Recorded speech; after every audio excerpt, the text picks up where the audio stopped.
बड़ा एक आम आदमी सहल अल्फाज में 2 लाइनर 3 लाइनर में कैसे समझे इस बात को जो आप समझाना चाह रहे हैं, कन्वे करना चाह जी, उसके लिए सबसे पहले तो उसको फील्ड का समझना जरूरी है। तो लेट मी एक्सप्लेन कि ये ऑनलाइन फाइनेंशियल सेक्टर में बिजनेस है क्या, इसकी कौन कौन सी एसेट क्लासेस या डोमेन्स हैं, किस किस फाइनेंशियल बिजनेस को हम इसमें काउंट कर सकते हैं और उसकी बेसिक्स क्या हैं। क्योंकि सबसे पहले कोई ये अंडरस्टैंड करेगा तो फिर वो आगे अपने कैरियर को मतलब फर्दर देखेगा कि इसमें कैरियर क्या है और क्या फ्यूचर ऑप्शंस हैं। तो सिंपल वे में बेसिकली अगर एक लाइन में मैं इसको डिफाइन करना चाहूँ तो हम उसको कहते हैं कि मतलब इंग्लिश में कि international stocks and commodity trading on margin, यानी कि आपने पीटीसीएल के शेयर परचेज करने हैं, या आपने माइक्रोसॉफ्ट के शेयर्स परचेज करने हैं, या आपने बिटकॉइन में बाय सेलिंग करनी है, या आपने फॉरेक्स करेंसीज, फॉरेक्स बेसिकली क्योंकि ज्यादा एडवर्टाइज्ड है, it's combination of two words foreign and exchange, इसको एफएक्स ट्रेडिंग भी कहते हैं, स्पॉट ट्रेडिंग भी कहते हैं। तो आपने स्पॉट ट्रेडिंग करनी है, या आपने कमोडिटीज ट्रेडिंग सीखनी है जिसमें गोल्ड, मेटल्स और बाकी चीज बेशुमार प्रोडक्ट्स आ जाती हैं, 100+ हैं। इसमें वीट भी है, सोयाबीन भी है, इसमें बटर चीज भी ट्रेड होता है, और बाज एक्सचेंजेस में फूड रिलेटेड आइटम्स भी हैं, और एनर्जी सेक्टर भी है, crude oil, heating oil, natural gas, so on. तो आपने ये जितनी भी प्रोडक्ट्स ट्रेड करनी है, इनको ऑनलाइन बाय या सेल करने का जो तरीकाकार है बेसिकली वो ये बिजनेस है।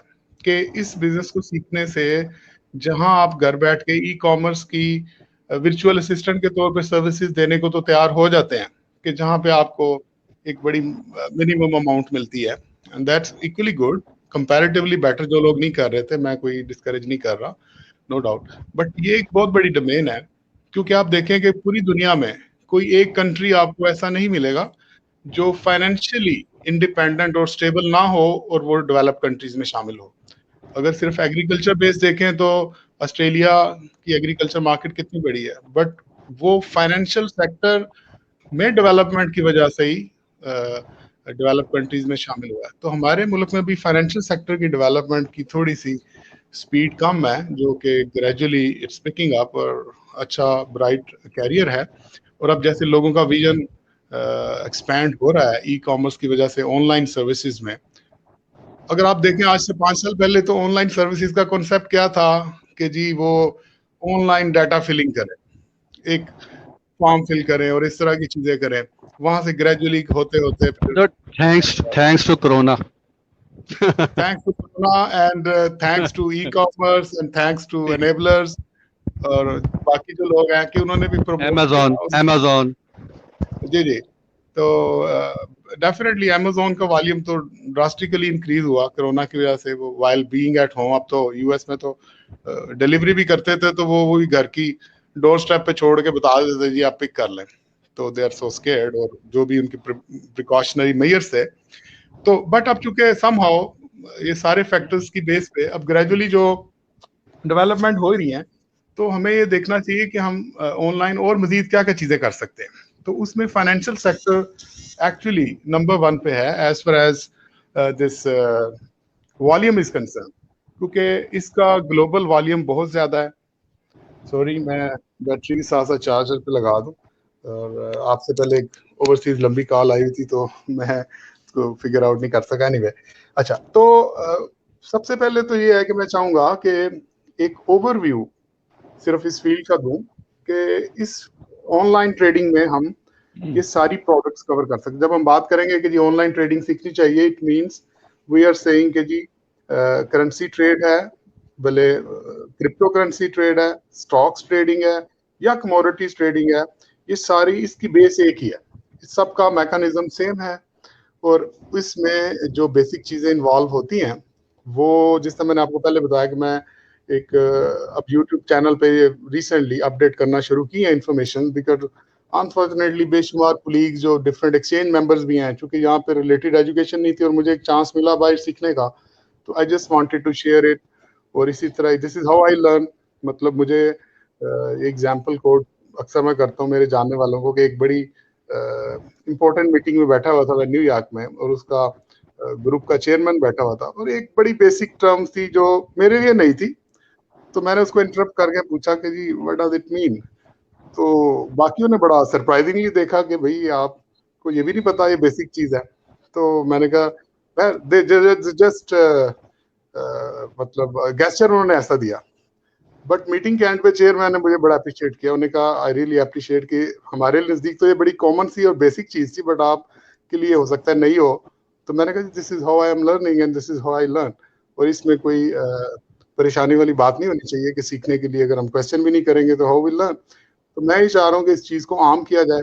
तो एक तो फील्ड जैसे मैंने बताया कि ऑनलाइन जिस तरह ई कॉमर्स का अब सबको आइडिया हो गया कि इसका मतलब है कि हम दराज पे सेल कर सकते हैं, हम अमेजोन पे सेल कर सकते हैं और डिफरेंट मार्केट प्लेसेस पे सेल कर सकते हैं।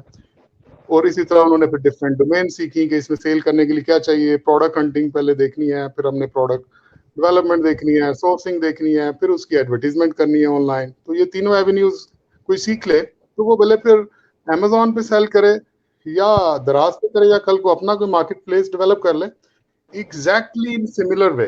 अगर इस फील्ड में कोई ऑनलाइन ट्रेडिंग है तो वो भले जबरदस्त। फॉरेक्स ट्रेड करे या क्रिप्टो करेंसीज ट्रेड करे या पीटीसीएल के शेयर्स की बाइंग सेलिंग करे, उसको एक हुनर आ जाएगा कि मैंने इस फील्ड में बाय सेल करनी कैसे है, कौन कौन से फैक्टर्स अफेक्ट करते हैं, प्राइस मूवमेंट कैसे होती है। तो उसमें एक दो चीजें फर्दर अगर आप मतलब अलाउ करते हैं तो मैं एक्सप्लेन करना चाहूंगा कि गो अभी तो अहेड। मैंने एक्सप्लेन किया फील्ड क्या है, उसकी लाइसेंसिंग का प्रोसेस मैंने बताया क्या है ग्लोबली, क्योंकि मेरा ये पॉइंट ऑफ व्यू है कि मैं आपको चाहूंगा थोड़ा मैं चाहूंगा जी थोड़ा प्लीज। सा क्रिप्टो क्रिप्टो बिटकॉइन को भी थोड़ा सा देखिए, उस पर भी थोड़ा सा एक व्यू डालें कि लोगों को समझ आए क्या है, हाउ टू ट्रेड इट, ये सारी चीजें राइट कवर राइट, करना ठीक है। इसमें मैं एक कुछ बेसिक्स बता दूं फिर हम उसी की तरफ आ जाते हैं, क्योंकि एज आई सेड कि कोई क्रिप्टो करेंसीज ट्रेड करे या फॉरेक्स में सिंपल यूरो करेंसीज ट्रेड करे, बाकी करेंसी ट्रेड करे या स्टॉक्स ट्रेड करे, इनका बेसिक फंडामेंटल एक ही है, exactly in a similar way कि जिस तरह कोई अमेजोन पे ट्रेड करे या ईबे पे ट्रेड करे। तो अब इन सब को ट्रेड करने के लिए बेसिकली जो नेसेसरी इंफॉर्मेशन चाहिए हमें, वो एक तो ये है कि मार्केट फोरकास्टिंग कि प्राइस एक्शन हम इसे कहते हैं, कि ये फोरकास्ट कर रहा, क्योंकि ये buy at low sell at high ये हमने सबने सुना हुआ है, जो ट्रेड नहीं भी करते उन्होंने भी सुना हुआ है। This is how we make profit, कि हम किसी चीज को अगर हम फोरकास्ट करें कि आज एक चीज एक फॉर एग्जांपल शेयर 100 रुपीज का है, पर हम फोरकास्ट करते हैं कि ये कल को 150 का हो सकता है, तो डेफिनेटली हम फिर उसको बाय करते हैं। फिर हम साथ ये देखते हैं कि अगर हम 100 रुपीज पे बाय कर रहे हैं, मैं मतलब सिंपल वर्ड्स में अपनी है। ट्रेडिशनल फाइनेंशियल टर्मिनोलॉजी से हट के चाहूंगा एक्सप्लेन करूं। नहीं नहीं, बिल्कुल वो सिंपल ही होनी चाहिए ताकि आम आवाम की समझ में आए ना चीजें, एक एग्जैक्टली स्पेसिफिक एरिया को तो हम कवर नहीं करने जा रहे। एग्जैक्टली। तो ठीक है। ये फॉर एग्जांपल के 100 रुपए का अगर कोई शेयर है, तो अब हमने ये देखना है कि इसका पोटेंशियल क्या है, इसकी प्राइस फोरकास्ट कैसे करनी है। तो हम उसके लिए यूज करते हैं technical analysis.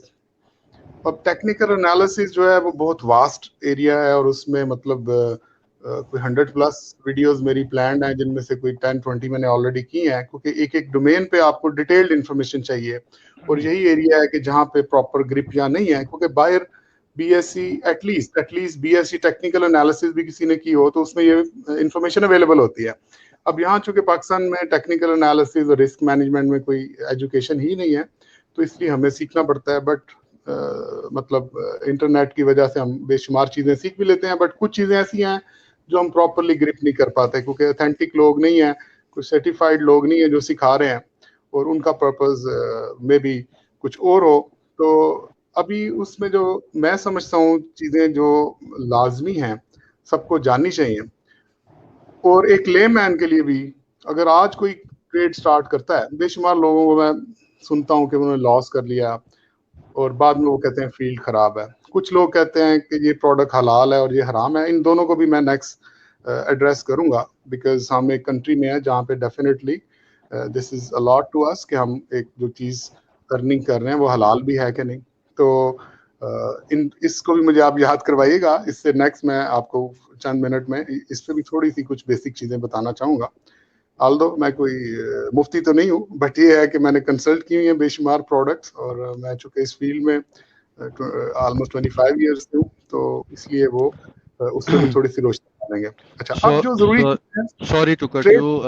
We have only 2 minutes, more than 3 minutes. Sure sure. तो आप अच्छा, फिर मैं बस सम अप करता हूँ। सबसे पहले तो ये है कि अब चूंकि हलाल हराम का जिक्र हुआ है, तो उसमें मैं सिर्फ ये एक पॉइंट बताना चाहूंगा कि जस्ट टेक इट लाइक कि पाकिस्तान में जिस तरह कमर्शियल बैंकिंग भी है और इस्लामिक बैंकिंग भी है, तो इस वजह से कोई कहे कि बैंक में अकाउंट खोलना ही हराम है, तो वो रॉन्ग। आपके पास चॉइस है कि आप इस्लामिक बैंक में जा सकते हैं। इसी तरह इस फील्ड में आई वुड से कि ऑलमोस्ट 50% प्लस प्रोडक्ट जो हैं वो हलाल की मद में आती हैं। नो डाउट 40 प्लस ऐसी हैं कि जो उसमें नहीं भी आती। तो पहले तो ये है कि उसको ज़हन में रखें कि आप फिल्टर कर सकते हैं कि ये मैंने प्रोडक्ट ट्रेड करनी है, ये मैंने नहीं करनी। और सेकेंडली लास्ट में चूंकि टाइम शॉर्ट है, सिर्फ एक ही पॉइंट में बताऊंगा कि कोई भी आदमी किसी भी फाइनेंशियल सेक्टर की प्रोडक्ट को ट्रेड कर रहा है, सिर्फ एक फार्मूला बता के मैं इजाजत चाहूंगा, क्योंकि ये बहुत डिटेल्ड और बहुत वास्ट सब्जेक्ट है। फिर किसी एक टॉपिक पे हम एक सेपरेट सेशन रख लेंगे तो नेक्स्ट सेशन रख लेंगे, नेक्स्ट सेशन रख। तो वो लास्ट पॉइंट यही है कि जब भी आप ट्रेड करें, चाहे आप पीटीसीएल के शेयर्स ट्रेड कर रहे हैं, चाहे कुछ भी कर रहे हैं, हम इसे कहते हैं कि पोर्टफोलियो और सिलेक्शन जो है आपकी, उसमें आपने रिस्क पर ट्रेड जो है वो 1% लॉक करें। कि अगर आपका फॉर एग्जांपल 1 लाख रुपए का अकाउंट है, तो 1% से ज्यादा लॉस नहीं होना चाहिए आपकी एक सिंगल ट्रांजैक्शन में। चाहे आप करेंसी ट्रेड कर रहे हैं, चाहे आप क्रिप्टो करेंसी ट्रेड कर रहे हैं, ये एक बॉटम लाइन अगर पकड़ लें तो इससे आप लॉस को सिक्योर कर सकते हैं। और बाकी फिर इसके साथ कुछ और स्ट्रेटेजी हैं जो फिर हम नेक्स्ट डिस्कस करेंगे। बट अगर एटलीस्ट आज के सेशन में कोई ये पॉइंट ही सीख लेता है, जो लोग भी ट्रेड कर रहे हैं, भले वो करेंसीज कर रहे हैं, स्टॉक्स कर रहे हैं, कि हमने अपनी सिंगल ट्रेड में 1% से ज्यादा रिस्क नहीं देना। अगर फॉर एग्जांपल $100,000 का अकाउंट है, तो एक ट्रांजैक्शन में हमने $1,000 से ज्यादा लॉस नहीं लेना। और ऑन द अदर हैंड उसमें हम कहते हैं कि रिस्क टू रिवॉर्ड रेशियो जो है वो 1:2 रख लें, कि जिसमें हम $1,000 का रिस्क ले रहे हैं, उसमें अगर हमें कम से कम $2,000 प्रॉफिट पोटेंशियल नहीं है, तो हमने वो ट्रांजैक्शन नहीं करनी। ये सेकंड बैरियर है। इस तरह कुछ और चीजें हैं जो हम लेटर ऑन डिस्कस करेंगे डिटेल में। Thanks again for your time. और इन लास्ट एक मैसेज छोड़ें यूथ के लिए, वो तो जरूरी है। जी, मैं यही कहूंगा कि never under estimate your potential. ये मैं आपको मफरूजा नहीं कह रहा। I have work with more than 18 nationalities and I found कि पाकिस्तानीज आर वर्सटाइल। और पाकिस्तानीज जो है वो जो आप अचीव करना चाहें, यू कैन डू इट। और सिर्फ अपने आप को हाई स्पिरिट में रखें, अंडर एस्टिमेट ना करें, मेहनत करें और नॉलेज गेन करें उस फील्ड का प्रॉपरली, और कंसल्ट करें एक्सपर्ट्स को, तो you can do wonders. Thank you very much. आपने कोशिश तो बहुत की है इसको समअप करने की, लेकिन बहुत बड़ा वास्ट ये सब्जेक्ट है। इंशाल्लाह फिर नेक्स्ट टाइम देख लेंगे इसे topic wise. Right, thank you sir, thank you so much. Allah हाफिज। पाकिस्तान जिंदाबाद। खुदा हाफिज। पाकिस्तान जिंदाबाद।